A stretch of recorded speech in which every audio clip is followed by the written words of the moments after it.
Arestado ang isang hinihinalang hold-upper sa Tondo, Maynila. Peke rin palang nakuhang baril sa suspect. Balitang hatid ni Mav Gonzalez.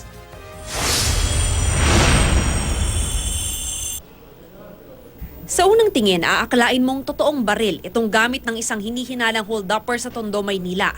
Naaresto sa kanto ng Juan Luna at North Bay ang suspect na si Roderick Lerio kagabi. Ayon sa pulisya, madalas ang hold-upan sa lugar. Noong nakaraang linggo lang, 3 insidente ng pang-hold up ang naganap doon kaya naglagay sila ng mobile patrol. Ito nga, naglabas ng baril. Ayun, nagtakbuhan yung tao. Di nakuha niya yung attention ng mga Nakuha niya yung attention ng mga kala niya walang mga pulis. Tingnan mo yung baril na hawak niya. So, talagang pag tinutukan ka, madilim yung lugar na yun. Pag tinutukan ka nito, malalaman mo pa ba ito kung totoo o hindi. Gun replica pala ang dala niya at tingin ng pulis ay gagamitin niya ito para mang-hold up. Pero ayon sa suspect, kabababa lang niya ng jeep. Ang nakasibilyang pulis daw sila. Tapos dumating sila, sir. Binigay yung baril sa akin daw. Kaya dinala ako rito.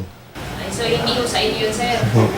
Tinitingnan pa kung may record ng krimen o droga ang suspect. Maaari siyang kasuhan ng illegal possession of firearm. Mav Gonzalez, GMA News.